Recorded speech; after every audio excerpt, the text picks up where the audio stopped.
नमस्कार. झटपट स्वादिष्टमध्ये मी भारती तुमचे एकदा पुन्हा मनापासून स्वागत करते. आता मे महिना सुरू झाला आहे आणि मे महिन्यामध्ये काय होतं, कच्च्या कैऱ्या, आंबे, कच्ची करवंद अशा भरपूर प्रमाणात फळं बाजारात आलेली असतात. आणि आता त्यापैकीच मी तुम्हाला आज खरं तर करवंदांची चटणी दाखवणार होती, पण मला बाजारात करवंद मिळाली नाहीत, म्हणून मी तुम्हाला आज कैरीची चटणी करून दाखवणार आहे, अगदी झटपट आणि मोजक्या साहित्यात. चला तर आपण त्यासाठी लागणारे साहित्य बघूया. आता मी ही अशी एक कैरी घेतली आहे आणि त्याचे असे बारीक बारीक तुकडे, साल काढून तुकडे करून घेतले आहेत. 10-12 लसणीच्या पाकळ्या, खोबरं ओलं, किंचित मी साखर घेतली आहे, थोडं चवीनुसार मीठ टाकायचं आहे आणि 4 मिरच्या आणि त्यासाठी लागणारे हे पाणी. आता आपण काय करूया, हे जे सगळं साहित्य आहे मिक्सरमध्ये टाकून आपण वाटून घेऊया. आणि काय करायचं, ही जी मी साखर घेतली आहे, तुम्हाला जर साखर नको असेल तर तुम्ही नाही टाकली तरी चालेल, पण मी यासाठी घेते की थोडी कैरीची चटणी आंबट गोड असली की जरा खायला सुद्धा छान लागते आणि म्हणूनच मी ती साखर घेतली आहे.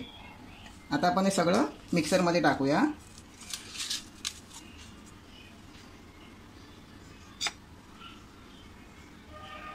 तोंडाला अगदी चव येणारी चटणी आहे ही, एकदा नक्की ट्राय करा.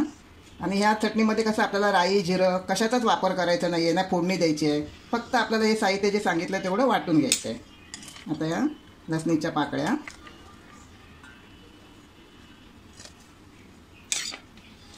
कैरीचे तुकडे अगदी थोड्या पाण्यात आपण करायचं आहे, जेवढं लागेल तसं थोडं थोडं पाणी घेऊन आपल्याला ही साधारण जाडसरच चटणी ठेवायची आहे, घट्ट अशी.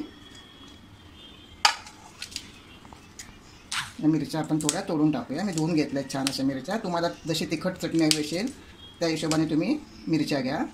या तिखट मिरच्या नाही आहेत, या साध्या आहेत, म्हणजे जास्त तिखट नाही आहेत, म्हणून मी 4 घेतले आहेत.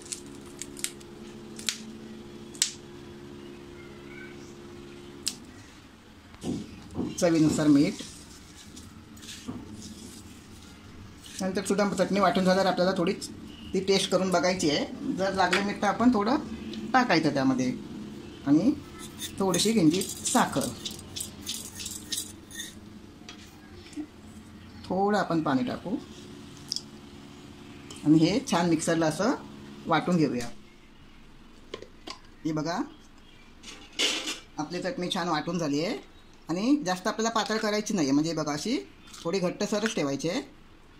पूर्वी काय करायचे, पाट्यावर वाटायची ही चटणी आणि पाट्यावर वाटलेल्या चटणीला अतिशय चव छान यायची एकदम. पण आता काय पाटे राहिले नाही आहेत, मिक्सरवरच वाटतात, म्हणून मी झटपट व्हायला पाहिजे म्हणून मिक्सरवरच करून घेतलं.